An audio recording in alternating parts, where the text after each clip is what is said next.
out of the big meetup, I think our whole community as engineering education researchers really, it really helped us blossom, because I think we were using these online forums much more effectively.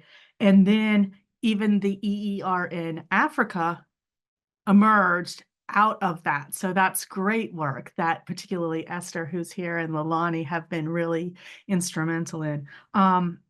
And even this event today, I've been a big proponent of trying to make sure that we keep some really inclusive events, have some online presence, as well as the symposium every 2 years. So I'm really glad to see that. And I'm delighted to see so many new faces, beloved faces, and people who chaired who are here. So let's hear from some more of them. Thanks, Omero. Thank you so much, Shannon. Yes, fully agree with that. So I'm gonna pass it to Teresa, who is my recent predecessor. Thank you, Amira, and hi. It's really great to see everybody here. Also great to see Shannon, Adam here. I'm Teresa from South Africa, and I was the previous REEN chair, as Amira said, and I've been on the REEN board for the longest time, since Adam was chair. And I think my fondest memory really is the meetings that we have, where you have a screen just like this, with people from all across the world, and famous names that you're now sitting in a room with on a regular basis. And it always amazes me as well. I think in your own country, people sometimes struggle to think what they can achieve in an online meeting. And I think REEN is a really amazing network where everything that we do is online. And it's amazing how much we can achieve. And when you finally, I think my greatest memory of REEN is being at the REES conference in India and meeting people. And you actually it takes you a while to realize it's the first time you're actually meeting them in person, because they feel like such good friends, and you almost can't believe that you've never met them in person. Normally the giveaway is how tall they are. But it's been really great as chair to see the board members grow. As Shannon said, we really reached out to a lot of regions at one point and drew in people from all over the globe. And I sit in the interviews right at the beginning, where we interview people to join as board members, and then just see them grow over their period as a board member and take ownership for their region, which is really, really exciting.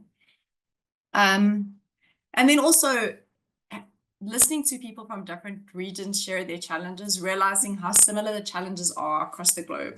So even for countries where EER is just emerging, and for places where it's been around probably for the very longest time, how the challenges are so similar, and how within REEN, it's not always the new regions learning from the more established regions, that the established regions can learn a lot from emerging regions as well, which is also really encouraging. So everybody has something to contribute, and everybody can always learn something from everyone else, which has been really wonderful for me. Thanks, Samira. Yes, thank you so much. And I agree with you. I've been one of fun memory for me was I worked with Scott Daniels for many years, and finally we got to meet in person, and I'm like, you're really tall. I could never make that connection. So anyway, that happened. So thank you. Adam, you will be next. Thanks, Romero. Morning, evening, afternoon, wherever you are. Teresa, you made me feel a little old. You're like, I've been on the board since Adam was chair, which means I was a chair a while ago now. And I took over for Bill Williams in Portugal. So as I was asked to do this and starting to reflect, I have to go all the way back. So I've been going to REES events since 2009. And I believe there was maybe one other person. I was like the only grad student who attended. I might have been one of the first grad students to attend one of these events, because when this thing first started, and it was called ICRE, and they were piggybacking off of the ASWE event in Hawaii in 2007, which was my first conference I ever went to in my entire career in doing EER work. My advisor was invited, couldn't make it. They asked if I could attend instead, and they said no. And so that is just an example of what has happened in the growth and the changes and the shifts that have happened to this group. in that the initial inclination for putting this all together was to bring people from different parts of the world, but it was a little exclusive. And the goal was to really try to identify people doing these high-end research projects around the world. And it has shifted dramatically since then because of this recognition. And I felt it during that first event I went to in 2009, to just learn from one another and to recognize that there's so much great work going on around all around the world. And I know here, at least in the United States, we tend to work a little bit in a bubble and think that everything that's happening here is what is the thing, and we're doing everything perfectly and everything is great. Maybe not perfectly, right? And so that to me is my fondest memory outside of the networking that Teresa and Shannon have talked a little bit about as well, is just getting an understanding of what's happening, because I obviously can't be everywhere in the world at the same time. The other thing that I really want to bring up, besides just the joy I've had in attending events and some of the amazing things I've gotten to participate in and to see in bringing people from all around the world, was when I was on the board. This was when the group from India reached out saying they wanted to participate. And there was a lot of questions like, how are people going to get to this event? And are they ready to host this event? To see it actually happen and then to be there for this, right? One of the challenges of being in an international group is that you have to be willing to travel quite a bit in order to be able to attend these events.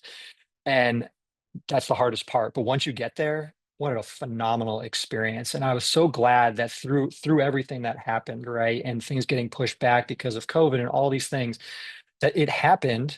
And the experience is just something I'll never forget. Honestly, I'll never forget all the experiences I've had, because these have been these events and the interactions I've had. Like Teresa said, you get on these calls. I was constantly getting on calls at 5 a.m. in the morning because of the time zones, right? But they are worth it, right? To be able to engage with the people who have become the community that is REEN, the network, if you will, and then to attend these events, to see these people in person, and to see the massive amount of work people put in to put on these events. And for all of them, every single one I've been to date, and I'm excited for all the forthcoming events. I plan on being at every single one of them. They've just been probably the best conferences I have attended in my career. Let's not call them they're symposiums, right? They're bringing people together. And so that's really the beauty of this group. And it really has become sort of that place, especially when someone's like, I have something, I don't want to put it in my regional sort of society. REEN provides that platform for people to bring things that they really want to see reach everyone. And so really proud of what has happened and all the growth that has happened with this network, and excited to not only just be here today to share a little bit about my history and the story and my engagement, but to see where REEN is going to go next. Maybe I set you up, Romero, for your next question. Actually, yes, that was a perfect segue.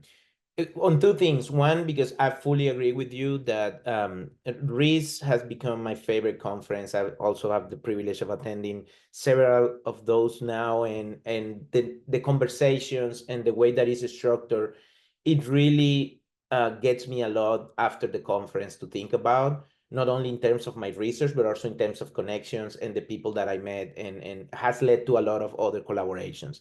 But also, it seems like that REES symposium is a common theme across all chairs of a very fun moment. And one of the things we want to do, even before going into the next question I have for you, we want to share about REES 2025. We are really excited that the conference is going to happen later this year, and we really are excited about the Center for Engineering Education at the Technology University in Malaysia, that they were able to take over on a very short notice and prepare a really great proposal for our conference. So we are really excited that the call for abstracts is now open. So with that, they also prepare a very short video to promote this event that I'm gonna ask Juan to please share with you all, and then we can come back to this conversation. But I don't want to miss this opportunity, and I'm gonna also put the link in the chat for the conference. But Juan, if you can share please the video, that would be great.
Thank you very much, Juan. And again, we're really excited that this is going to happen later this year. The link is in the chat. Please consider submitting your work and attending. It's going to be a fantastic conference. We've been having amazing conversations about all the things that are going to happen there. So we have about 10 minutes before we go into our keynote speakers. And I had another questions for the chairs and the previous chairs. And that question is, what is one thing would you like to see happening around REEN in the future? And I will let anyone that wants to jump in first to do so. I guess I can jump in. I did not do the homework. I did not prepare.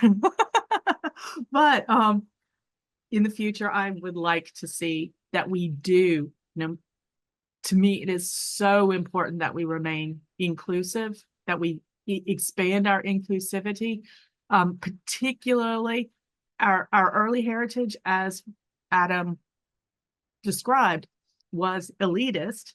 And there was very much an Anglo axis of participation. So I'm really glad that that has changed. But I think that that means we have to commit to making sure that our events are not only in person, which requires a lot of, stress on the environment, but a lot of money. And we have to make sure that we are making activities that help build capacity of our community, that are accessible to everyone, and we each everyone who's here needs to commit to that. So for instance, some of us here worked on the International Handbook, the Routledge International Handbook of Engineering Ethics Education, and we editors paid the open access fee so that that would be available to everyone in the world. We don't get royalties, or we won't get so much, but we committed to making sure. So I want all the board members really to commit to making sure that the resources, the time that we put in, that we get the most bang for the buck possible out of that, and make sure as many people in all corners of the world have access to those resources. And I thank you all for being here. Fully agree with you, Shannon. Thank you. Any other thoughts from Teresa or Adam? I think for me, what I would like to see is there is such amazing growth within certain regions, which is really awesome. But I think the really nice thing about REEN is that there is opportunities for collaboration across the world. So I think it would be really nice to see projects, no matter what they are, and we've had some in the past already, but to have projects where people from around the world are working together, I think that would be a really great development. I was going to say something very similar, Teresa. And so I would love to see REEN and REES events continue to sort of be a place that seeds relationship building that results in what can be so much more powerful work when you're bringing in insights from research that's happening in multiple different parts of the world. And as part of this, I also hope that REEN continues to sort of be that platform that strays away from our regional societies that we all have, right? This is that place that sits in the middle.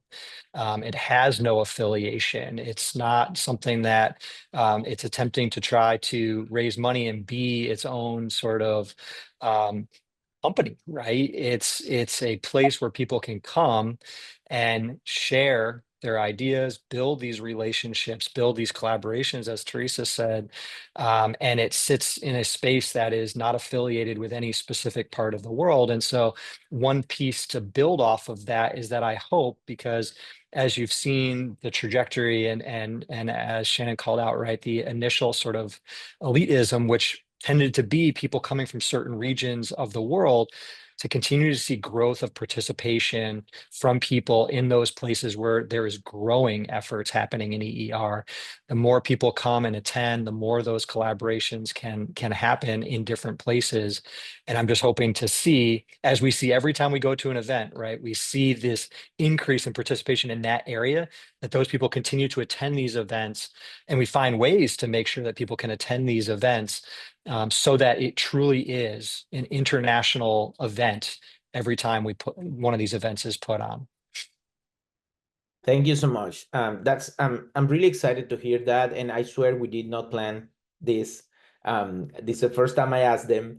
But for example, part of we doing this virtual event is with that intention of bringing people together in an accessible way, like Shannon mentioned, but also back to Adam and Teresa's point. One of the things that we want to do at the end of this meeting, after we have our keynote speakers, we're going to spend some time talking about collaboration and opening the floor for people to share ideas, to connect together. And we even have an idea of how to make this more formal and connect people in terms of ideas and many other opportunities, not only about research, but mentorship or just simple communities of practice or conversation. So it's really exciting to see that we are all aligned with what we are doing. So with that and being mindful of time, before we go into our keynote speakers, I really wanted to take a moment to thank Professor Cheryl Bodnar, because this event happened because of her. She was the one that organized and took over the leadership of this, and I'm really excited to see the amount of people that we have today. And this is something that we plan to continue. So Cheryl, thank you so much for taking the leadership on this and organizing a really fantastic event. So with that, I'm going to let you introduce yourself and maybe introduce our keynote speakers. But again, I wanted to say big thank you. Thank you so much, Homero. I really appreciate that. I've really enjoyed leading this event and bringing it together, and I have a great team on the REES board, so that makes it possible to move ahead. So my name is Cheryl Bodnar. I'm a professor in the Experiential Engineering Education Department at Rowan University, and I will actually be transitioning to the Engineering Education Department at The Ohio State University this summer. So excited to continue my work on the board as a North America representative. And I just wanted to introduce, we have really great keynote speakers that are here today. I'll let them kind of share a little bit more about themselves. But the way the session is going to run for the keynote practice is we're going to start with Ruth Strebler, who's going to share with us some motivation about why she selected to build a community of practice, as well as an overview of the types of community of practice that she's been involved with. Esther will share the same for her respective community of practice, and then we'll have 10 minutes of moderated Q&A. So as you're listening to their presentations, please feel free to add into the chat any questions you have for them. And then we're going to come back to a little bit more presentation from Ruth and Esther, where they're going to talk about some of the lessons that they've learned through their communities of practice, and then guidelines that they have found that will be beneficial if you decide to build out your own community of practice, followed by some additional Q&A. And then after that, we will be moving into the collaboration session that Homero mentioned at the end. So without further ado, I would like to give the floor to Ruth, if you would like to introduce yourself and then get into the start of your presentation. Sure, I would be happy to do that. And Juan, could you go to the next slide, please? I want to reiterate what Cheryl said about how we plan to use this time. Talking about, there were 4 questions that were presented to us about motivation and kinds of communities of practice, and then also lessons learned and considerations. And I will start out with covering kind of or discussing the first 2 questions and then later the second 2 questions. And Esther will also be doing a similar kind of thing. And in between those 2 questions, we want to have some time for you to be able to discuss and to ask us some things. As a lead up to this, Esther and I had 2 very, very fruitful and long conversations about our different communities of practice. And I think that we will be able to bring all of that background knowledge into this discussion. And if this discussion with you folks today is as fruitful as our questions or our discussions were with each other, I think this will be really useful.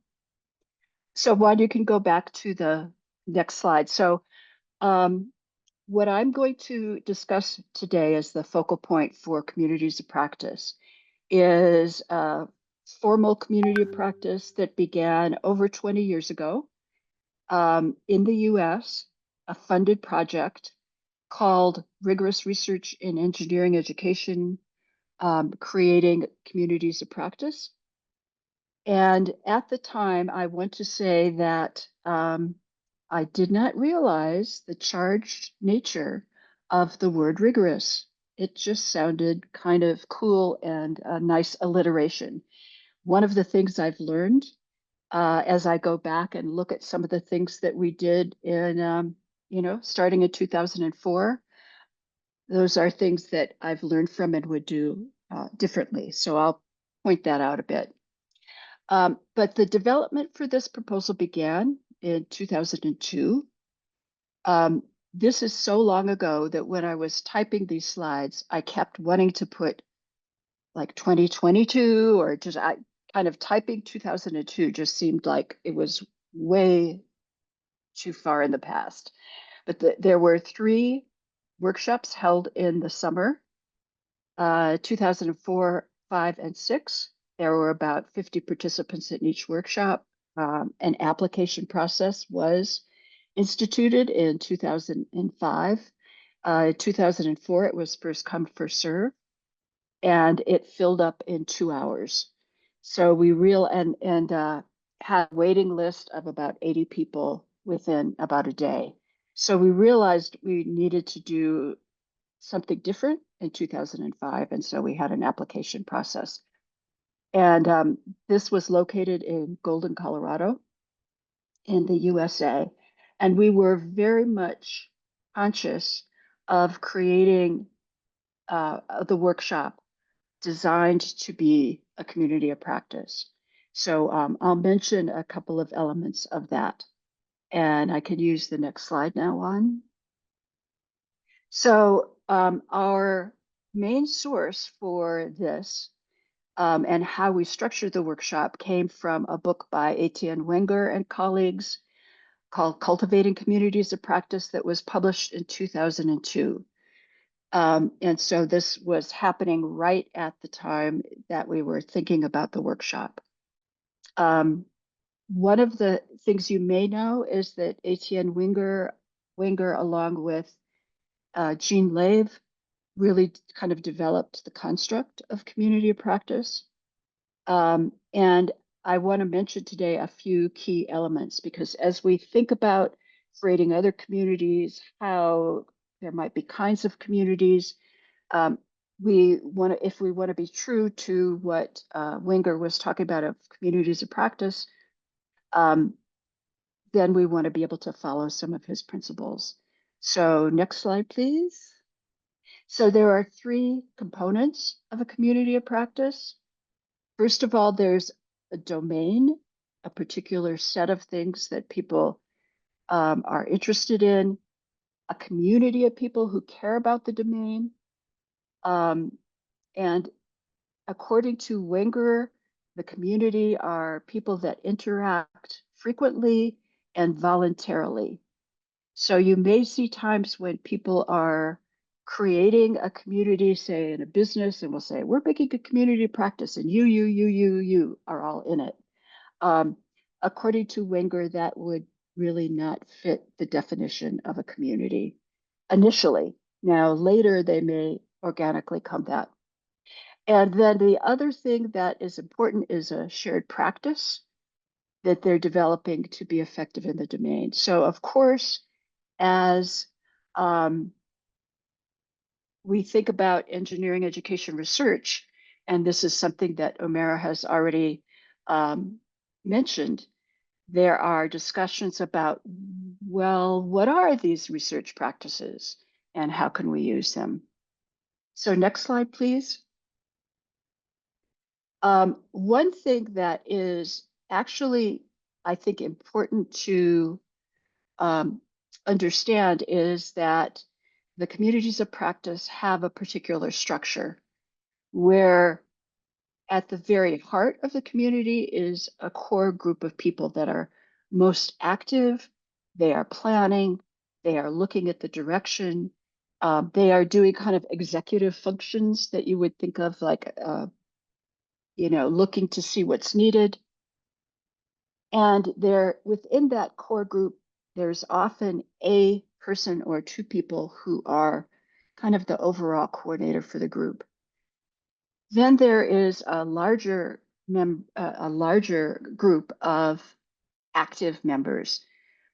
These are the people who really regularly show up to things. They're attending the conferences, they're attending the virtual meetings, they're participating. And then an even larger group of people who might be considered affiliated. They jump in when they can, they buzz in and out of being active. And then there is also outsiders looking in, and they are eligible for legitimate peripheral participation. So in other words, outsiders have a space within engagement in the community.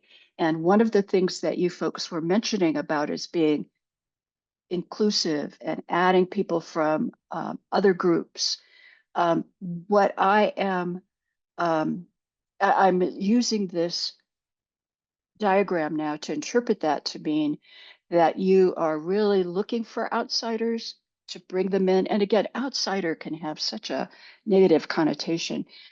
In this setting, outsider only means that you're not official part of the community yet, but you can kind of look in and see what's happening. There's an important point about this flow within the communities that we'll bring up at the end of our discussion today. Next slide, Juan. So again, the workshop that I'm going to be talking about, or the community of practice I'm going to be talking about, is called Rigorous Research in Engineering Education, Conducting Research and Creating a Community of Practice. This was the name of our NSF proposal, and we wanted to have as goals for the project expanding the capacity again of the engineering education researchers, and then to sustain this community by fostering a community of practice.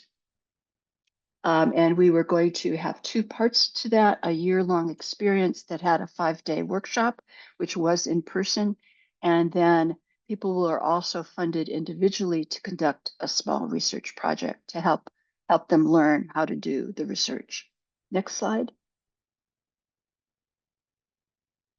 So the structure, again, it was a 5-day workshop. The first day was what we called a day of paradigm shifts. We're saying, okay, you are engineering education practitioners. You've been focusing on your teaching. You also are a faculty member in engineering who have conducted technical research. What is the bridge between these two kinds of research? There's many, many elements that are similar, and then there are some that are different because now you're working with humans, you're working with the process of learning, you're working in a particular discipline. How does that stretch to look at something slightly different? What do you need to do different to be able to do high quality engineering education research? And then the next 4 days were cognitive apprenticeship on research questions, design, and methods. We had 6 presenters there for the 50 participants. These were all people very expert in engineering education research, and they came from different backgrounds. The performance outcome for this was a poster that a group of people that we called intellectual neighbors created over the course of the 4 days, and we allowed these teams to be self-selected.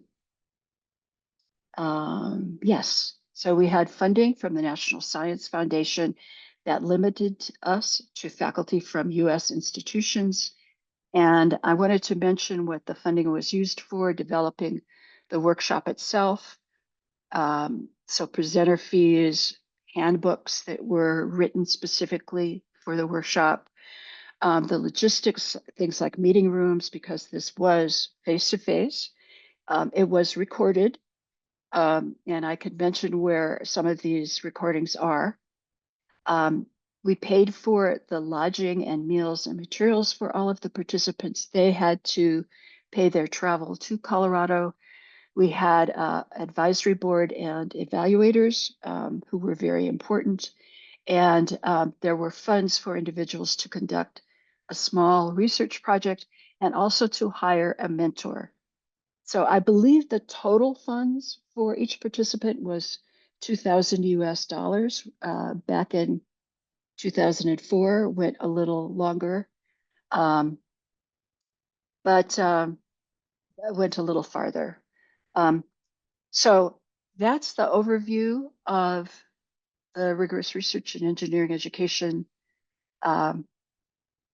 workshop and community of practice, and I'm going to hand it over to Esther now.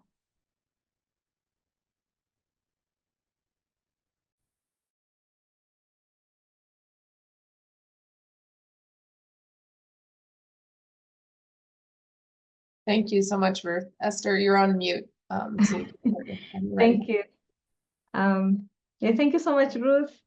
And yeah, we had great discussions about this. And we thought if we talked about everything, it would take us maybe 3 hours each. So we're trying to limit it into like almost the same things that Ruth was talking about. So mine would be almost around the same thing. And so I'm Esther Matemba.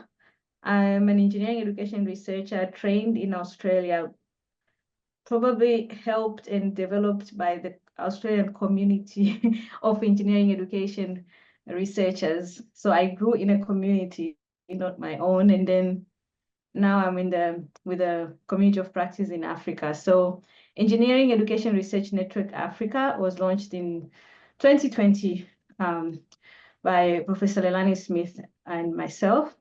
And we had the discussions as Shannon explained from the EER big meetup. The community of practice is developing from a network that has grown from the 2 members that we were when we started the WhatsApp group. There was 5 members at the beginning. I will explain that a little bit. But the 2 members started the WhatsApp group, and then it grew into 180 members from 25 African countries. So those are African countries represented, but we also have members that are not from Africa. So if I counted the countries, there will be many countries, but the ones that are in here are just African countries that are represented. And the next slide, please. So I'll just kind of go through the same thing. So the motivation, as explained before, I attended the big EER meetup. It was, I think, the first time I met Leilani. It was during COVID, so we had the meeting online anyways. There was no other way to meet. And then we had a tea break, and during the tea break, where there was a group of us that took the tea room that said, I think, Engineering Education in Africa. And there was a big group of us. Not everyone was from Africa, we're from different countries, but people who had interest in engineering education in Africa. I remember we had James Trevelyan in that meeting as well. So 5 of us continued talking. That included Ida Guerra, Mike Klassen, and Dorothy from Uganda. So we continued talking, Leilani and myself. So there was 5 of us. We continued talking and thinking of what can we do. And then we realized that there was so much isolation within the engineering education scene in Africa. And there were people doing projects. The projects were not, they were not published anywhere, so we couldn't see them. But we knew that there were people working in engineering education. So we wanted to really search for these movers and shakers and connect with them and see what is happening and what we can do together. So there was a big need for connecting. So we came up with a WhatsApp group because everyone was working in a WhatsApp group anyways at that time. And that's how it started growing. So we used Zoom meetings. So we utilized everything that was free. Zoom meetings, because members already had Zoom meetings in their workplaces, so that we could use their registration, their accounts to run meetings. And we established Google Drive for where we wanted to save minutes and records and things that we wanted to save. So the group grew organically. There was no funding involved. It was just by the word of mouth, referrals in engineering education events, referrals from our friends in other communities, and so on. So anyone that had a student in the US or anywhere else doing engineering education, and they just know that they're from Africa, they would bring them and we would connect with them. So whoever wanted to be in the group, though not everyone. There was big support as well from the international engineering education research community. So people that we were connected with already, we all connected with our people. So from UCL, REEN was big in that because I became a REEN board member in 2021. So I served in 2024. So during that time, Shannon was in the team and we were starting, they had these regional groups already established. I think not very well established, but it was during that time. So it was easy for our network to grow as well because we had that support and we could use people from the network as well. So yeah, so that's how it started. And next slide, please.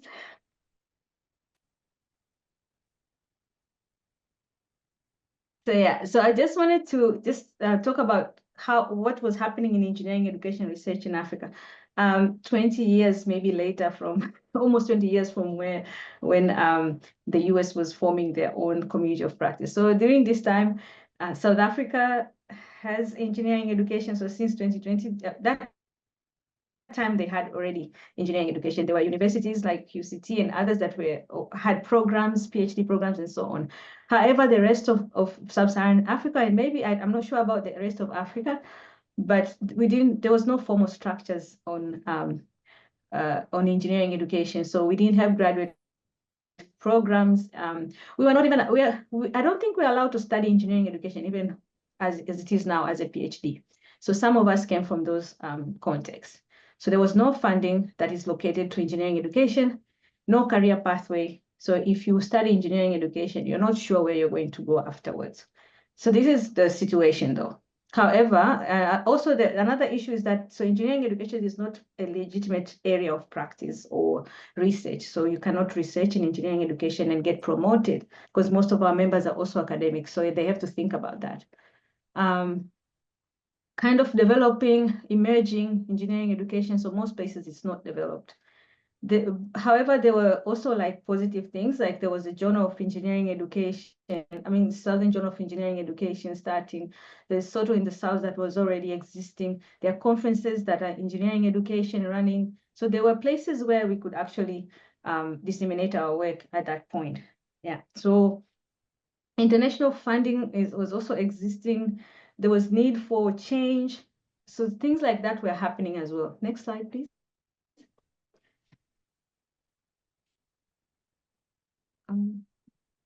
All right, so what happened is we had very very simple goals when we started. The goal was, okay, our engineering education context is, because it's not well represented, the solutions that we see in engineering education are not related to our context. So we wanted to provide research-based solution to engineering education problems that were applicable to our African context. And we realized that our context was very different as well. And another one was to foster representation of the African perspective of engineering education practice in the international scene through publication, because we could not see our own work in most of the publications that we were reading. Especially I studied engineering education and I wanted to study the African context, so it was very difficult for me to get publications that were related to my work. We also wanted to build relationship. Because already we were building relationship within the small group, so we wanted to build relationship with more people, share information, knowledge, experience, learn together, and then also learn by working with other people. And most of it, I think, was we wanted to support each other in our work, the way we see other people do it. Next slide, please.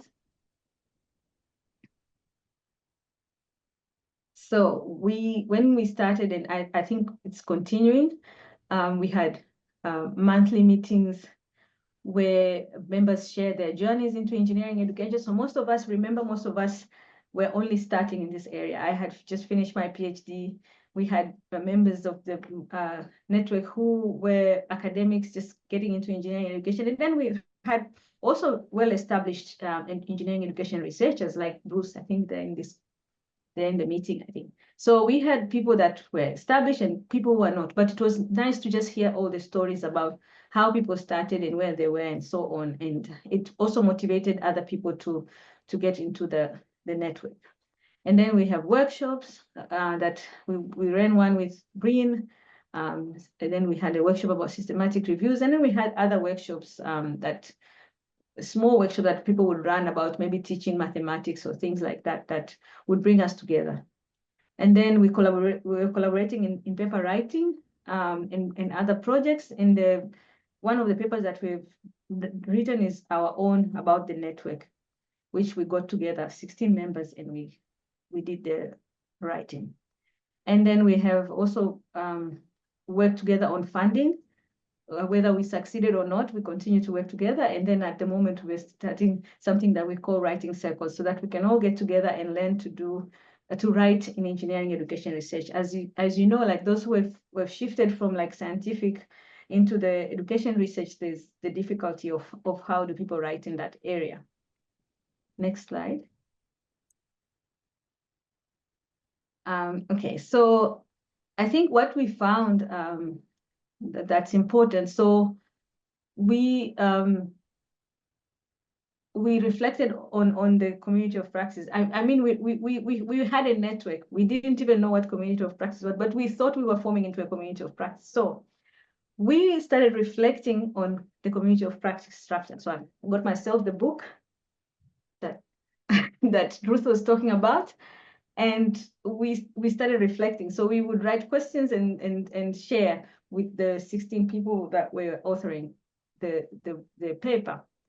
And we all talked about what the community of practice meant to us in terms of the areas, the stages, where we were, and also what value does it bring to us. And there were main things that came up was that people felt like the network was becoming a place of networking, connecting with people. So connection was the big thing. And then also another thing was capacity development. So we were developing our own capacity in engineering education through working with other people or listening to other people.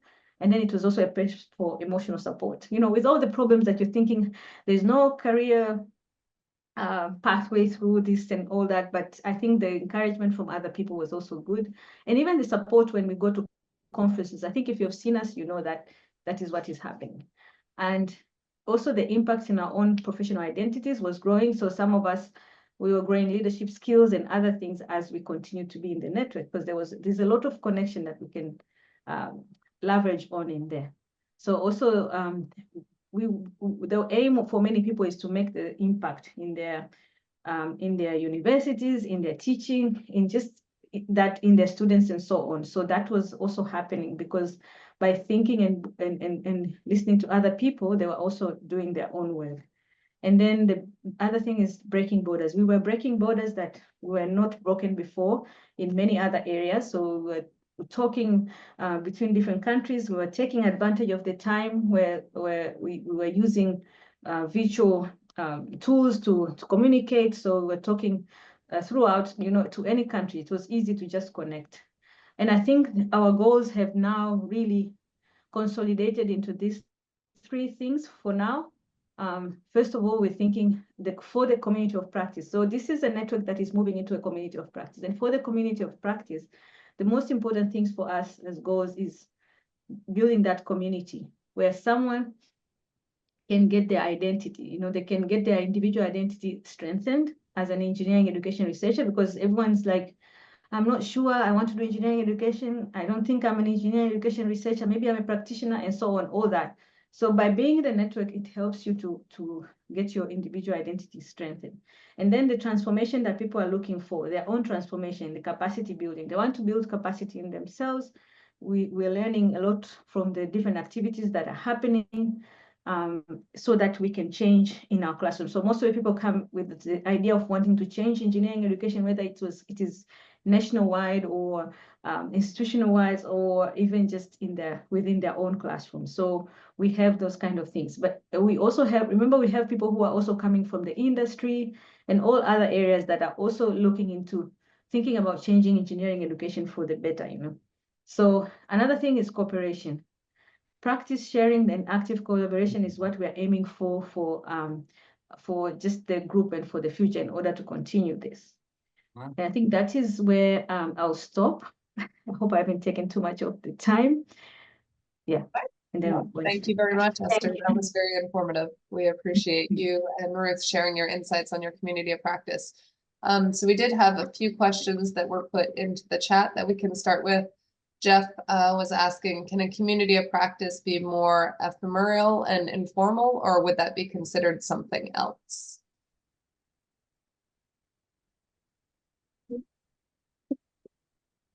I think I've answered. If maybe Ruth will contribute, but I think I've answered that. Ours was informal. It's still informal. Yes, definitely. It can be informal. Absolutely. It's the commitment to be a community that kind of learns together and has an identity that, yes, that it doesn't have to. I think it's actually better sometimes when it's not formal, but that's a long story. Okay, thank you very much. And Ruth, you had mentioned that posters were one of the outputs that were associated with your community of practice.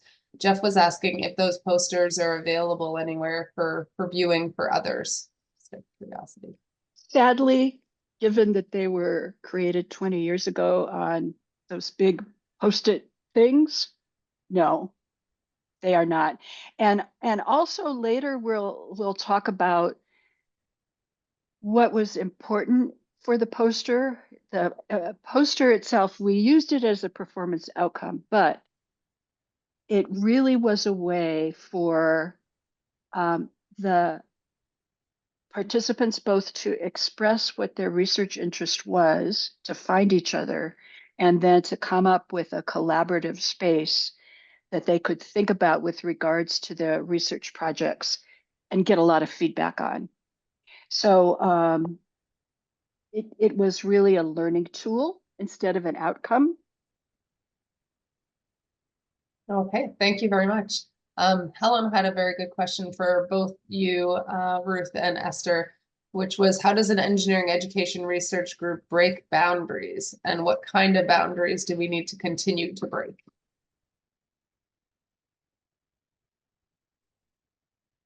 So, and this goes back to a lot of the discussions about being inclusive. Whenever you create a group or a community, a not group is automatically created. So when you have a community of practice, you automatically create people that aren't in the community. And that can bring a lot of attention, that can feel elitist, that could be elitist, or it might just have the appearance of being elitist because it is a community and there's something that's not. And one of the things that happened with the RREE 20 years ago was, and this particularly happened around the word rigorous. What is rigorous? What is not rigorous?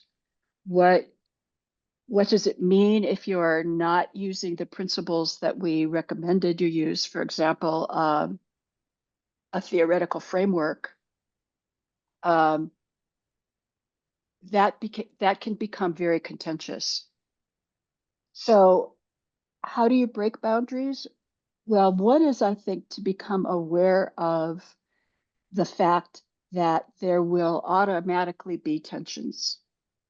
And the other is, and I think you folks are being really, really insightful about this, to have in the front of your mind that you do not want to be exclusive, you want to be inclusive. And how can you be sure that people feel part of the group? We created or extended, it was the RREE Advisory Board in 2005, extended this model of inquiry that was created by two people from the Carnegie Foundation back in the 90s. There was a book called Scholarship Reconsidered that was very famous at the time that looked at scholarship expanding from only being the scholarship of discovery and to include the scholarship of teaching and learning and scholarship of application and integration. And so particularly with the scholarship of teaching and learning, they created this idea of levels of inquiry, of being an excellent teacher, a scholarly teacher, or engaging in the scholarship of teaching and learning, and thinking about those levels and thinking about people's ability to move around them, and not say that one level's better than the other. We added onto that another level called for engineering education research and talked about the differences between engineering education research and the scholarship of teaching and learning. But we had to think about ways that we really could communicate that all of these levels are valid. None is better than the other, that one person could move around the levels and you know, not in a progression, but move around the levels depending on the context. And that they might move around the levels given different times in their life. So again, I think it's really important to have a mindset of thinking about the different barriers and divisions that might arise and how to very consciously try to break those down. Thank you.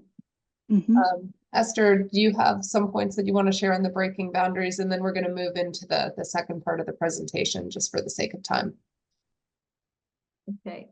Maybe just to add to that, so being more inclusive, I think in our case, it is the allowing engineering education research and practice to work together, because we have many people that are still in engineering education practice. They have projects and they're not yet at engineering education research, or maybe they're not even interested in doing engineering education research work. But bringing everyone together, we get to understand the issues, and then the researchers can also help in researching. And sometimes collaborations happen. But also geographical boundaries that we've broken are like things that have not happened before. So we've gone across the countries in Africa. So having 25 countries. So Africa is got diverse countries that don't even share most of the things. But having them all in one place has been really helpful, because we get to learn from one another. And the things that we find very challenging, we find that others have maybe gone around them and so on. So we learn a lot from each other. So that those are like geographical boundaries have been big for us as well. Okay, thank you very much. So we'll now move into the second part of the presentation. So Ruth is going to start first with sharing some lessons she's learned and guidelines for communities of practice. Okay, so I think Juan will put the slides back up.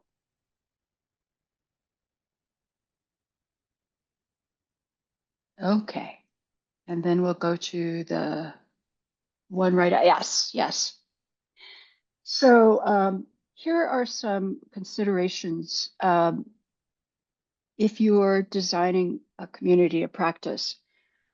One of the things that Wenger and colleagues make clear in the book that Esther and I both highlighted was that you need to create, if you're now thinking about creating a brand new community of practice, you have to have time and space for the community members to interact.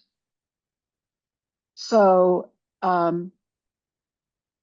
something that often happens in a kind of typical workshop for you know, someplace that you go to learn something, is that there is content.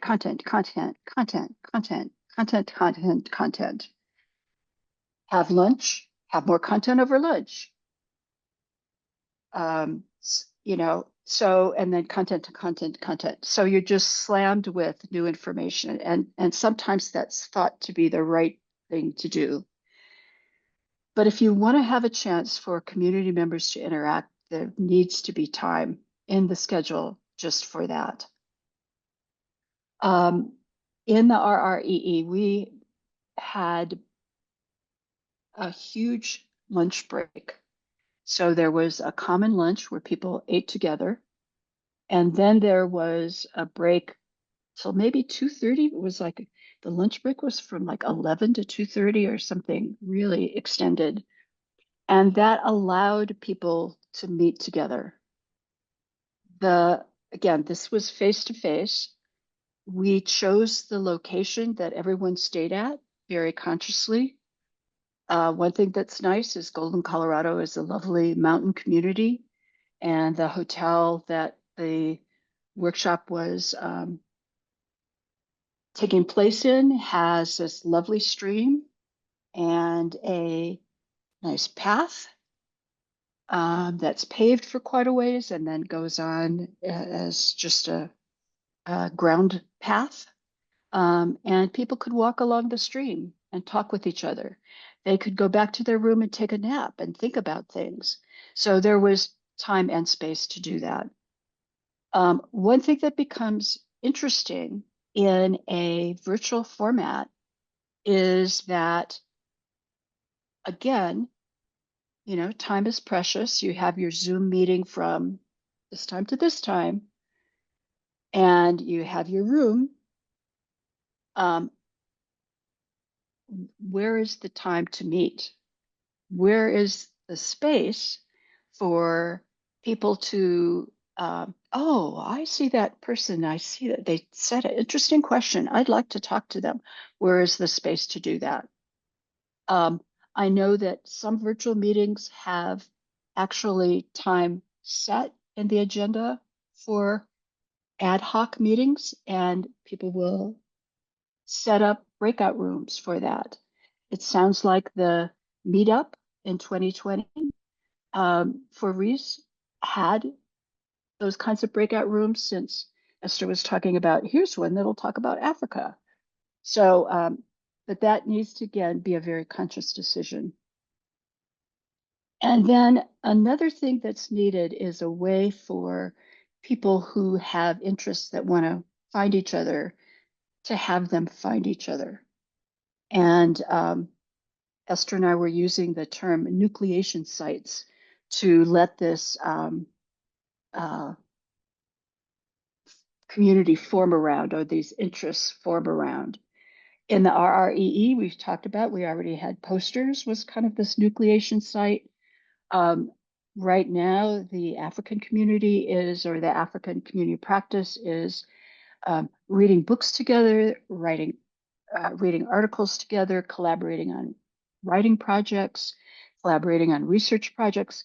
And these are all places that are the catalyst for people to work together.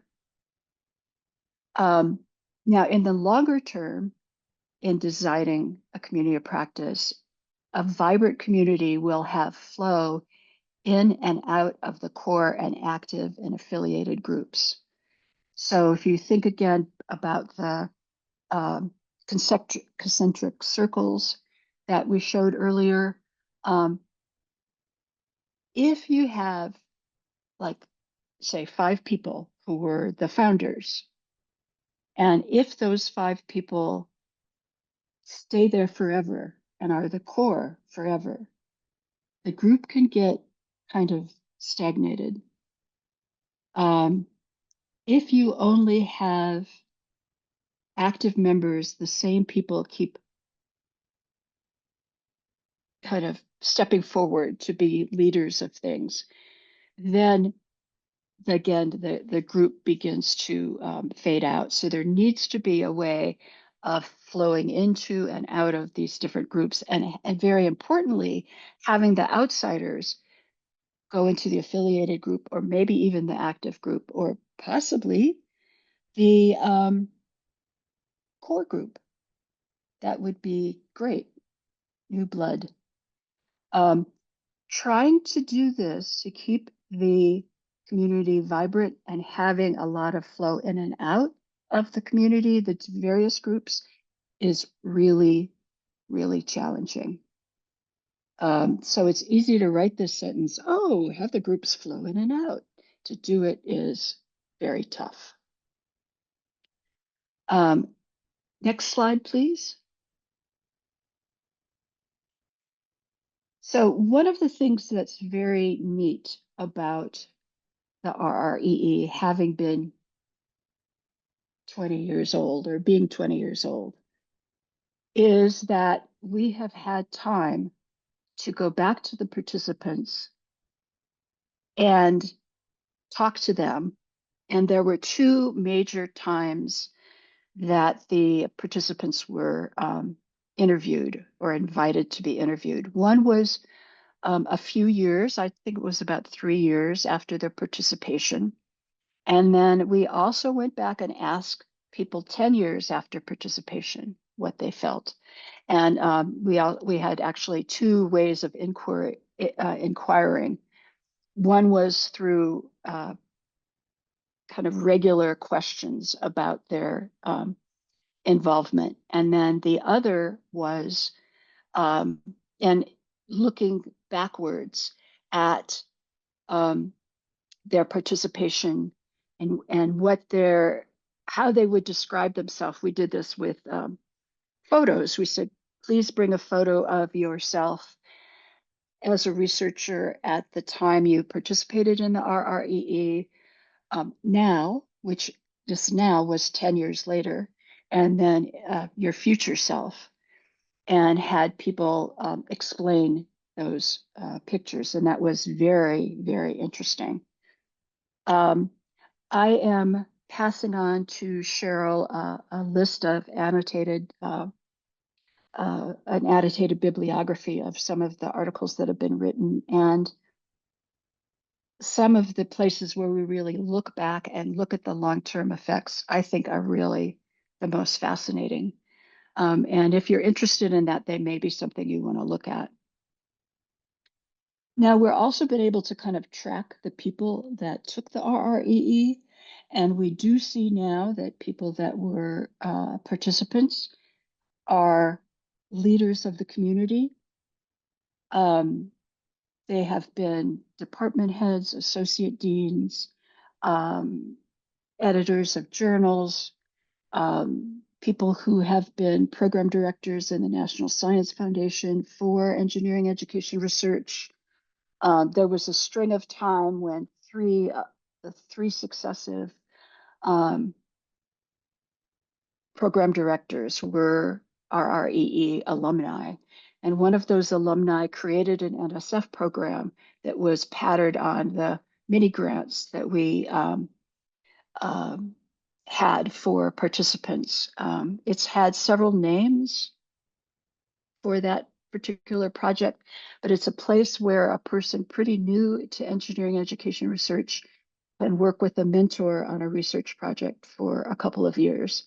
And instead of getting $2,000, which we gave people in the RREE, people get about $200,000. So it's a nice bump up.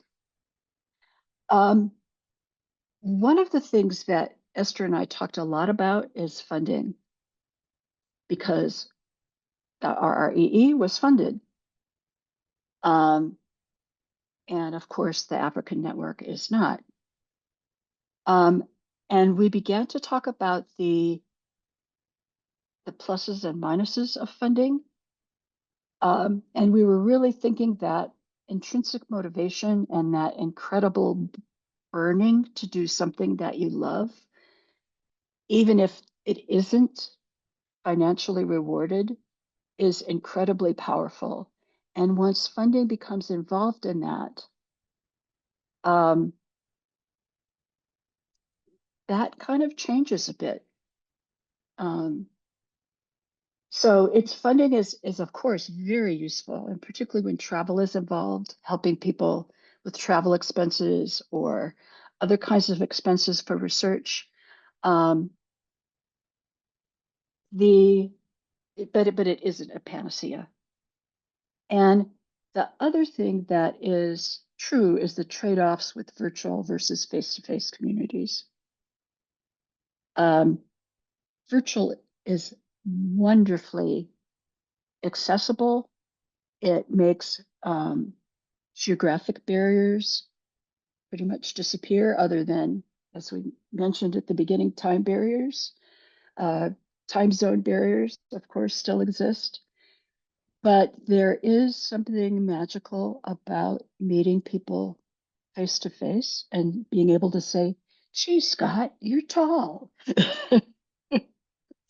There is something wonderful about that, and kind of being able to have a place where people can meet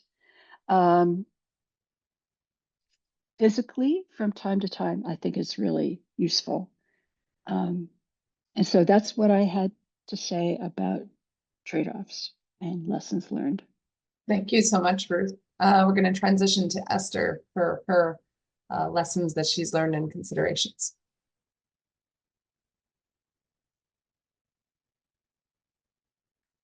Thanks, Cheryl.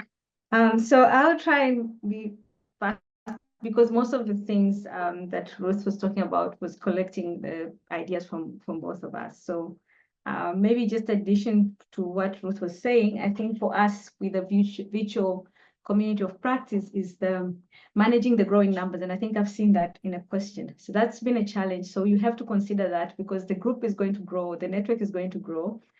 And maybe addressing Helen and Teresa's question as I do this is also, so that is our problem. They're in the community, they're in the community of practice that I'm in. And we still haven't figured out what to do. We're trying to see what we can do because we have a lot of new members coming in and they have to catch up with so much. And when you're online, it's difficult. We can't have very long meetings through Zoom. So it's going to be a challenge that maybe we're going to take in this year. So we're trying to see how we can get to know members. We tried before where Leilani and myself would try and text everyone to ask them what are you interested in, so on once they've joined. But this is after 100 and something people, we just grew tired. So we're going to think about this. So we also have time constraints because it is not an area of research for most of our people. They have to do this outside their own work. So this has become difficult, but also the time zone differences. I'm in Perth, Australia, others are in South Africa. There's people in the US and all over UK and everywhere else. So we try to do the recordings so that people can catch up later on. And just the socializing that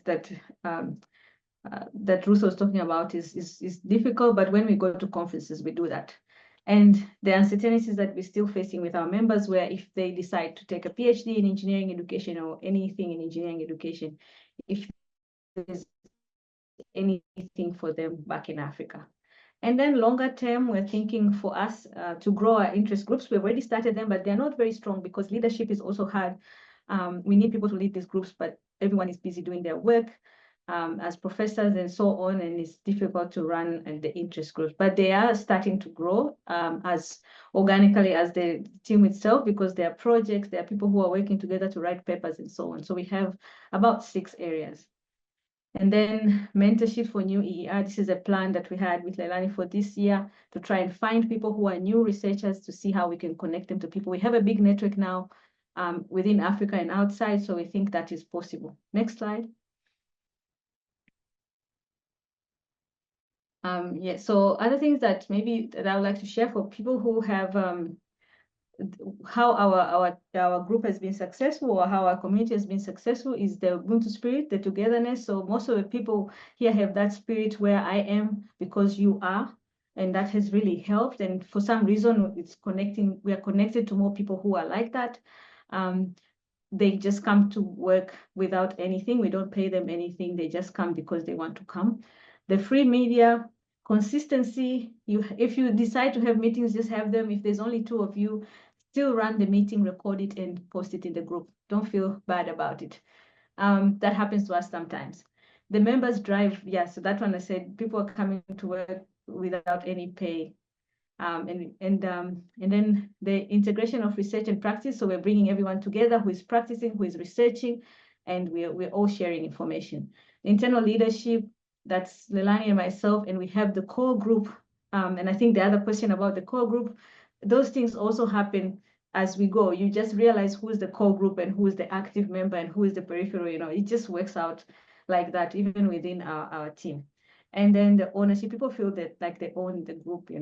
This is our first meeting in the first meeting in person at WEEF. And we had such a lovely time just meeting people in person for the first time after COVID. And there was just a few of us. And then next slide, please. Next slide. Sorry, one.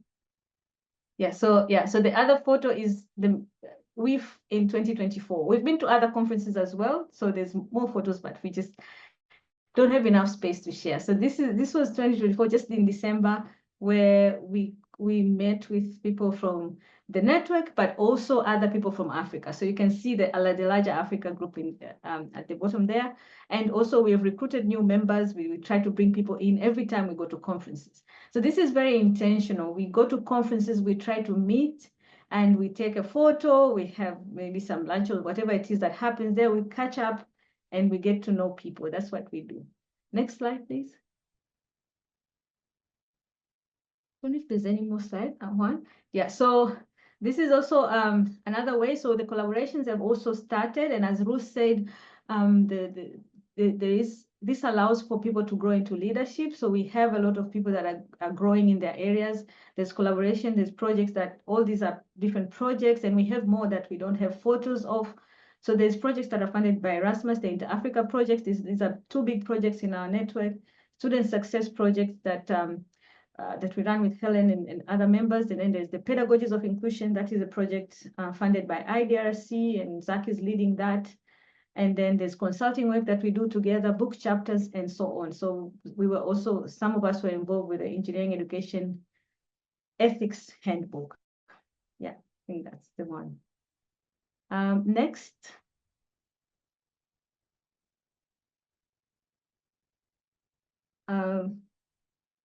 Maybe I think this is it was just the last slide where we were just trying to compare the two, but it is the same thing that we've already talked about. So I think maybe to allow for time for questions, we might just, I don't know what you think, Ruth, maybe just, we'll share this. So it just kind of shows where we were at different times, So this is US context. The other one is African context. There was funding, no funding, and there's departments, but they started afterwards, and we don't have departments until now in most of the country. So that was just the summary of it. So yeah, I think that is it. Next slide one. I think that was the last slide. And then we can go to the final discussion. Thank you so much, Ruth and Esther. That was very insightful to hear a little bit more about the lessons you've learned and kind of considerations you have for others who might do communities of practice. So we've had lots of great questions that have come up in the chat, but for sake of time, I'm only going to pose two. One is kind of thematic, so it kind of combines two of the questions, which was about how you think, based on your experiences in the communities of practice, you could help individuals move from scholarship of teaching and learning into the direction of engineering education research, if you have any comments on that. Esther, do you want to go first? I think, yeah, maybe I'll try it. So I think for us, we're kind of experimenting on this one. So I think the bigger issue, we realize that engineering education research is high up there, but somebody needs to start from scholarship of teaching and learning. So I think if somebody is already in scholarship of teaching and learning, it is easier to add the stuff that they need for engineering education research. They can at least try to understand. But if you're just beginning, I think the idea is to start you in the scholarship of teaching and learning. So when we do the writing circles, for example, we were introducing people to the scholarship of teaching and learning kind of writing. And then maybe in the future, because for our group, I can say most of us are starting, we have people who are well experienced in the group, but we are not trying to push people very hard, like too fast into the engineering education research. So we're trying to bring the people who are coming into engineering education research into the scholarship on teaching and learning, practice research, those kind of things, and then move them into the theory and all those other things later on. But we've also had workshops that talk about engineering education research. So yeah, so that's how I think in our community. So we're still practicing. Everything is growing in our community. So one thing I would add is there are times when we looked at the learning of the participants in the original RREE, and then later with graduate students in the engineering education program at Purdue. And we were asking, the research question was, what's really difficult to learn as you're making that transition? And one of the things is when you're looking at a scholarship of teaching and learning question, you're looking at something very, very specific to your classroom. When I teach a particular subject this way, how do the students learn? And when you are doing research, then you have to ask a broader question. Instead of what's going on in my classroom, what's the broader question about learning that particular concept or that particular discipline, or maybe other things regarding the classroom, not just learning, maybe belonging, and how does belonging fit in, and how can we be more inclusive, and how does that fit into belonging and fit into learning? So that is very difficult. And then also the idea about conceptual frameworks is very difficult. And then also being able to think in a qualitative paradigm and not think always that you need, 10,000 data points for anything to be valid. That sometimes interviewing 3 people or even 1 person can be amazing. So I think being aware of what these sticking points could be and thinking of ways to help people understand those new paradigms is very useful. Okay, thank you very much, Ruth and Esther. And then there was another question about that intrinsic motivation component for participating in the community of practice. So Ruth, you had mentioned that funding could be one of those avenues for intrinsic motivation. But this particular participant was interested in the idea of, have you been able to provide any recognition or celebration that could be beneficial or helpful for your participants, so that it's not necessarily the funding, but it's by being recognized of being part of the community. That's that intrinsic motivation. So if you want to comment on that. Yes. In the RREE, because it was only 3 years long, we did not really have a chance to recognize people, although they were recognized later for their achievements by the outside community, by becoming department heads and getting funding and having administrative duties that people have told me, oh, I would have never been able to have this position except for what I learned in the RREE and that path that it set me on. But I do want to make a point that to me is really fascinating. And it has to do with bringing new people into the community. There is a paper that we wrote and presented just a couple of years ago, looking at the data from asking our RE participants 10 years after their participation, looking back at themselves at the time they were taking the RREE and what really changed for them.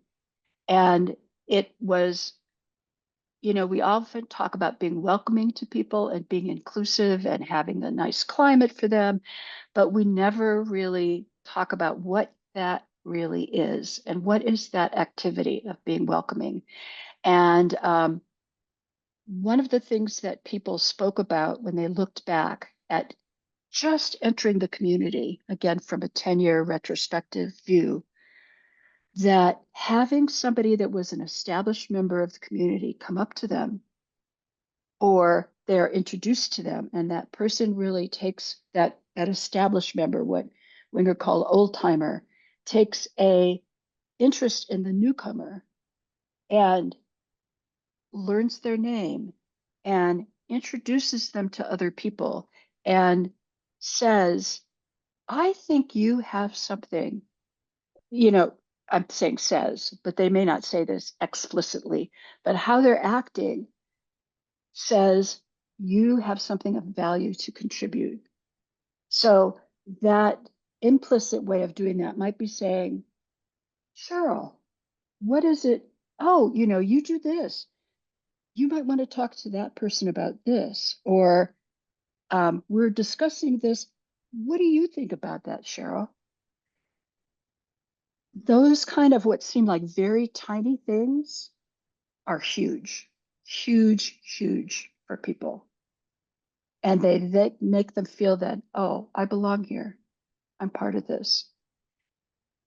The problem I think we often have, and I know I have this, so I go to a conference and I have my friends and I want to talk to my friends and I stay with that group of people versus really taking the time to notice the newcomers.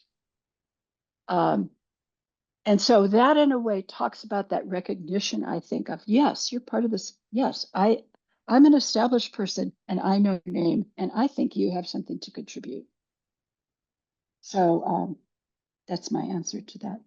Thank you so much, Ruth. Esther, did you want to comment on that quickly before we transition to the last part of the program? Okay, I think Ruth has answered very well. So for us, because it's a virtual thing as well, at the beginning, it was very easy to get to know people, to introduce them, to try and connect with them here and there in inbox and so on. But now the group is growing. So I think we just had that discussion with Lilani today and we're like, oh my God, what are we going to do about all the new people that came in? And it's not, because before it just used to be like maybe 10 of us, and the people that we invite, we all kind of know, and we get to know them. But now everyone is inviting people. So we don't really know how these people are connected and so on. So that's So we're trying to allow for that, and we are strategically trying to plan something that is going to be more involving. But another issue that we have is that because it's not a big area of research, some people are just there to just listen to what is going on. They're not really trying to participate. So like we said again, the circles really, we can see them in our community. They've formed themselves. We have active members because of this at this particular time, they're interested, and the active members might go out of the to the peripheral or to the other places as well. So we just allow that to happen. And at first it was frustrating to see someone is not participating or they're being quiet, but then we realized that is what is happening when we started reflecting in the community of practice. So yeah, so for the members of community of my community, if you're here and I don't know you yet, please get in touch. I know many of you. So much. So I just want to take this moment to thank both Ruth and Esther before we transition into the last segment. So thank you very much for your time and effort and the very engaging presentation and discussion. So we're going to wrap up our REEN virtual event with another 30 minutes of talking about how we can build these EER communities across the world. And so we're going to highlight some examples of collaborations that have been done across different regions associated with our REEN board members. So Rohit, did you want to share a little bit about your book and what members that brought together and what it was focused upon? Sure. Hi, everyone. Good morning, good evening, or good afternoon, wherever you are. I'm Rohit Kandakatla. I'm the REEN representative for the Indian subcontinent. The past 2 years, I was working on a collated book focusing on academic leadership and engineering education. During my role in the last 5 years in India, I've understood that, or we've observed that there are not specific resources that are available for faculty who get into academic leadership positions because they're mostly given those positions based on their teaching or research competence. And we realized that there's not a lot of curated resources available. Me, along with my two other co-editors, we came up with this idea of coming up with a co-edited book on academic leadership, where we had 4 sections identified, and we had an advisory team with which we came up with a list of chapters that we think should be included in the book. Uh, but while we did that, we also wanted the book to have a very global perspective. So for each of the chapters, we wanted to invite individuals to come and collaborate. Now, this is very opposite to the usual way of how edited books are published, where you send out a call for chapters, and once you get your chapters, then you figure them out. But here, the editors have decided the titles of the chapters or the focus of it. So we had close to 4 sections and 21 chapters where we want to find authors. I'm also the executive committee member of the Global Engineering Deans Council, so another professional society, and we use that network to kind of share information about the various chapters and asking if anyone's interested to contribute. We totally had 80 authors from 28 different countries collaborate on the various chapters. What's in was their course. So it was editors who had to bring in people from different contexts, kind of work on it. So there was a lot of intrinsic motivation. Years the entire process to complete, but finally the book was published in December, and it took a lot of effort in terms of coordination and planning. But it truly showed the spirit of how. Thank you, Rohit. Sounds like you're having some bandwidth issues on the internet side of things. So while he's working on that, Ines, did you want to share about some of your emotions in engineering work and the DI panel that you've been part of? Yes, of course. Well, good afternoon, where I am in the world, everybody. It's great to be here today. I'm delighted to have been appointed the Europe representative for 24-27. I don't remember the term. I think it's a 3-year term. So what can I say about the Emotions in Engineering Education Network in terms of how collaboration happened across so many different regions and continents? I think it all started in REES 2019 in Cape Town. I met again with James Huff, who I met previously in a conference before, and we were pretty much discussing common interests. And because I have a background in psychology, we started talking about emotions and empathy. And a few months later, James introduced me. I think I was the new researcher introduced to this group of well-known colleagues that were starting work on empathy and emotions engineering education.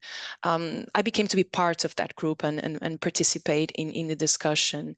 There were plans to have a face-to-face meeting in 2020, but unfortunately, we know all the reasons why that didn't happen that year. But we started a massive online collaboration. I met Homero online for the first time in 2020. We worked, I think, Homero for 2 years. God knows how many spreadsheets we worked together. So in this massive systematic literature review of emotions in engineering education research,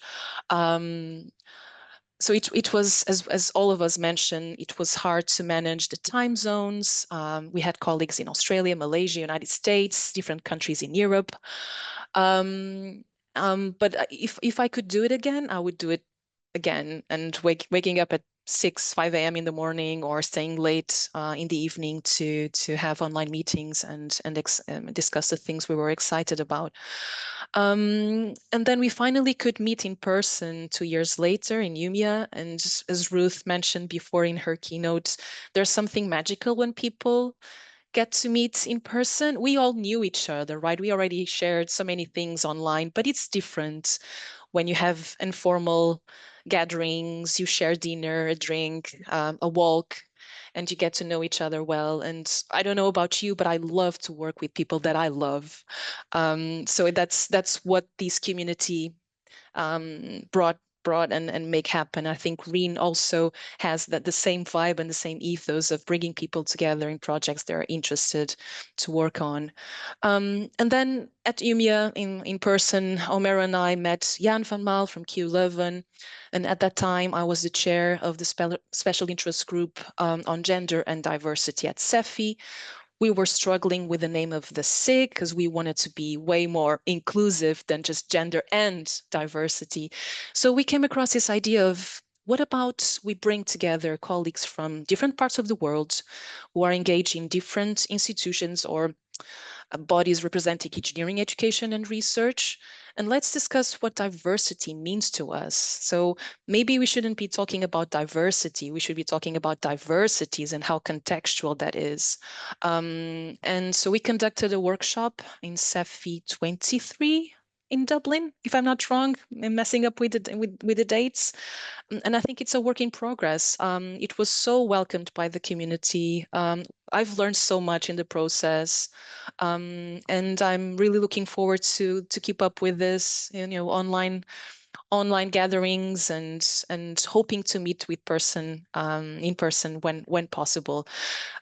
We talked about funding in the keynotes. I think it's not the main ingredient to make things happen, but funding for travel and get to meet, it's fundamental. And I was very privileged to be at that time at University College London Centre for Engineering Education, because John Mitchell, that the director of the center, allowed me to attend the Emotion Symposium, which had no abstracts, no outputs, the academic outputs that you can show to the university. Hey, I did a thing, right? It was just an event to network and do things very out of the box. So it's great to have leaders with vision that make things happen.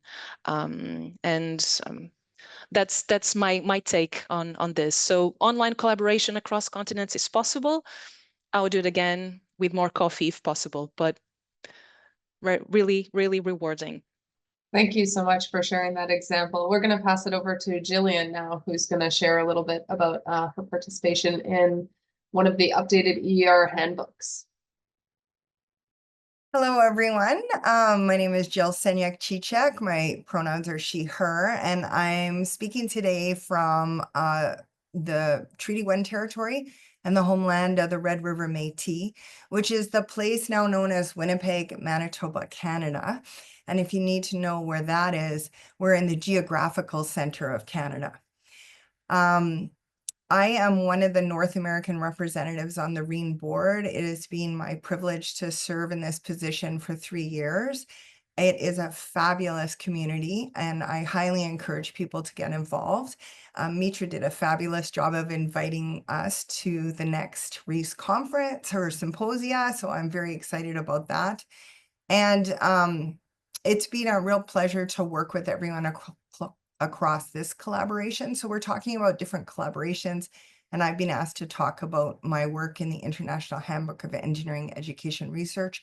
But I think these types of communities as well offer a lot of opportunities to interact with people and collaborate in different ways. I really appreciated Ruth and Esther's presentation. It was interesting to learn almost from a theoretical position how communities of practice function. And I realized that the work I've done in these collaborations aren't necessarily communities of practice, but they have elements of them in it. So typically for the International Handbook of Engineering Education Research, there was a call out for anyone who is interested in being involved. So that first step took a little bit of courage to just sign up for something that you didn't know who you'd be working with or what you would be doing, and sort of trying your best to explain what your interests are, what your areas are, maybe what your expertise is, but at the same time connecting it with maybe what you want to expand a little or learn a little. So you throw out your name and you hope you're picked, and you don't know what you're going to be doing. And in this case, I was contacted and I was asked to actually lead one of the chapters. So a lot of the work that goes into organizing or creating that community fell onto me. And I think that was a good thing, because it made me very aware of what was going on in the collaboration. And so what I was asked to do, I was given very specific guidelines. I was asked to have no more than 4 authors per chapter, and to ask people to work on the chapter who were from different global locations. So what I did is I really leaned on what I already knew in the area, but also some of the people who I'd met through REES. So my first conference in REES was in 2015 in Ireland, in Dublin, and I had met Bruce Clute, who I think is on the call. And I knew Bruce was working in decolonizing engineering education and post-secondary education. And so I'd reached out to Bruce. I also reached out to someone I knew in Australia, Sydney, Australia, Tom Goldfinch. But then I was looking for another collaborator and I didn't know who I should be reaching out to. So the editor, Aditya Jory, gave me some names. And so I ended up just sort of blind emailing people and explaining who I was and if they wanted to be involved. So that was the first thing, developing that community. And then it was a lot of organizing, like when can we meet, and getting that sense of, okay, who can meet at what time generally. And then what I did is really create, I think we had monthly meetings or meetings every 3 weeks. And so we had these scheduled meetings. And then what we also did is we had scheduled goals. So for this meeting, you needed to have done this, your part, and then when we meet, we'll discuss what we wrote, or email us what you wrote 2 days before, and then we'll get together and we'll edit together. So we had very specific goals. So that was really important to get things to keep moving. And it was a very long process. I've been involved in a number of these. I see, Shannon, you're smiling because I got involved in your handbook as well. And it took 2 years. It was 2 years of work to get these chapters written. A lot of work, but a lot of benefit. That what I understood in the area was enhanced and changed by what the co-authors I worked with knew about the content in their area, the context in their area. And it was really interesting to see the work sort of grounded in the local context and to learn from each other. As well, the project itself grew out of our collaboration together. So we actually ended up, for this international handbook, we actually ended up writing 2 chapters, because the first chapter wasn't what the editors really wanted or envisioned, but it was what we had envisioned together when we came together to collaborate. So I can't emphasize that enough, that what you know and how you approach work and your processes change based on the people you work with. And there's so much you can learn from that opportunity, and so much you can gain from that opportunity, as well as give as of yourself.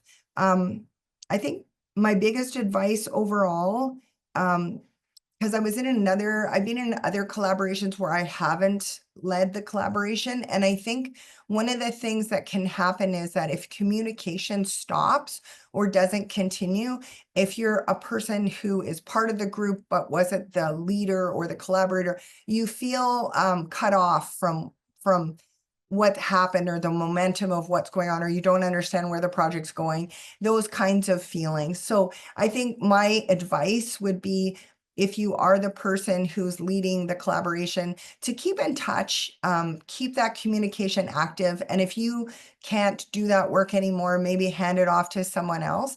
And I think it's really nice, like Shannon, you've been so great about continuing to communicate with us. When the project is over, and we think about a lot of this when we're working with community, in engineering education, we're doing a lot of work with trying to think about how to work better with community. Once the project is over, the relationship isn't over. And to remember, I think, to keep a little bit of contact with that group that you formed and the people you worked with, whether it's a bit of news about what happened to the project, or an award the project won, or something, or just touching base and saying, it was a really great experience, I hope you're doing okay. I think those kind of things go a long way. Something Ruth had said about mentoring, I thought was a really strong message through this whole community of practice learning. And I remember, just like I fondly remember my very best conferences, like Adam explained in Hawaii, his first Cree conference, I remember moments of walking up to people who were big names in the community and them not giving me the time. So I remember people giving me the time, and I remember those who didn't give me the time. And I think those who didn't give me the time have really motivated myself to remind myself, even when I'm coming to conferences, to meet my own colleagues or meet people I've worked with virtually. It's also important to stop and say hi and listen to the people who you don't know yet, but who may want to meet you. So it's been great, this whole organization. Thanks again, Cheryl, and thanks everyone from the board, and thanks everyone for joining us today and participating. Thank you so much, Jill. I want to pass it on to Omero, who's going to talk a little bit about some of the collaborations he's been doing with individuals from the South America region. Thank you, Sherilyn. And I wanna spend time talking about that, but I also wanna emphasize, like, our stories are very similar to the stories that Ines, Rohit, and Jill have shared. So I really want the emphasis to be on the magic of connection and the magic of people and interactions, because I think that that's where the value of this is. So for example, in South America, we have been literally following Esther's steps in the building community in Africa, and Juan David and I have been trying to follow the similar model, having trying to, create the WhatsApp group, doing the workshops and doing all the things. And one of the things that has been really rewarding for us is to see how people started making connections without us and started doing things without our leadership to some extent. And one of my most rewarding moments was people talking in the WhatsApp group and then connecting outside the WhatsApp group and then submitting a paper to FIE and traveling together and meeting in the, I think that one was in College Station. So it was really nice to see that then they are sending pictures to the WhatsApp group saying, hey, by the way, we did this. We actually had a conversation, wrote a paper, came together to the conference, and we are taking this really seriously. So for me, that was very rewarding. But going back to the point of people and connection, I also wanted to talk about the importance of letting things evolve organically and just spend time getting to know people. And the example I want to share with that is when I went to REES in 2019, which actually when I met Jill for the first time in person, we had an amazing dinner. I also met Camilo Vieira, who was a representative for South America. And we just engaged in conversations about the South and the continent. And we had lunch with someone from Chile. They started talking about engineering education in our region. And, then I joined the board as a representative as well. And we kept having these conversations about South America and what needs to happen. And then, we start seeing people attending the same events, and we start recognizing names. And I remember one time we were in Sweden for an FI conference, and I went with Camilo just to have a beer. And someone that also speaks Spanish from the Polytechnic of Catalonia in Barcelona said, "Can I join?" And we knew the name, and we know the face. We have never had a conversation, and we literally went down the street to a bar, have a beer, and just talk about anything. That led to understanding that we had a similar idea from three very different perspectives. Like Camilo is very into computational thinking and technology in that space. Our other colleague, Rolando, was a civil engineering faculty member, really into digital twins and things that I don't even understand. And then I was really into education. And we started talking about at that time, the upcoming artificial intelligence world and how that was going to affect. And this is like 4-5 years ago. And we decided to keep brainstorming these ideas that literally started over a beer. And we kept meeting on Zoom, brainstorming these ideas. So that led to a formal conference paper that we presented. We got more interested. We kept expanding our knowledge and complementing each other's knowledge. And anyway, that led to finally, we just submitted a journal article to GE, where we've been really thinking about the use of artificial intelligence, teaching very specific civil engineering topics and doing a lot of interventions in his classrooms. So this work span from me being in the US, Camilo in Colombia, Rolando in Barcelona. And what is nice about that is that we also have been able to connect with some grad students that have been interested and that have been involved. And so it's been really fascinating to see how some people, for example, for me, it was a challenge of understanding some of the technical background that they had. and helping them train some of their grad students. And then for them was also trying to understand my engineering education research background and helping me train some of my grad students that had a little bit of civil engineering experience. So anyway, I think what I'm trying to say is what everyone said, I fully agree. But I think it's also important to take a moment to get to know people, to take a moment to, get together, do not bring an agenda and just let things evolve by itself, because I feel like there's something magical about that. I've been fighting for 10 years now. The culture here in the United States with academia is all about meetings, meetings, meetings, meetings. Let's have a lunch with a laptop and a meeting. Let's cover all the points in the agenda and not really pausing and saying, hey, how is your day? What's happening? Are you liking the snow in Milwaukee? I am not, by the way. So anyway, I really think there is something magical about it. So thank you so much again for listening to us. I highly encourage you to attend Malaysia and figure out how tall the Scott is in person. Please do. It's going to be a great conference. And again, thank you, Sherry, for organizing. I'm going to let you say whatever it is. And you want to have that opportunity to be able to meet others that are in your research area or work on a specific collaboration project, then please fill out that collaboration form, and then we will work our best at trying to connect people that way. I also want to thank so many people from the REEN board for the logistics help that I got on this event. So Mitra prepared that great video that we saw.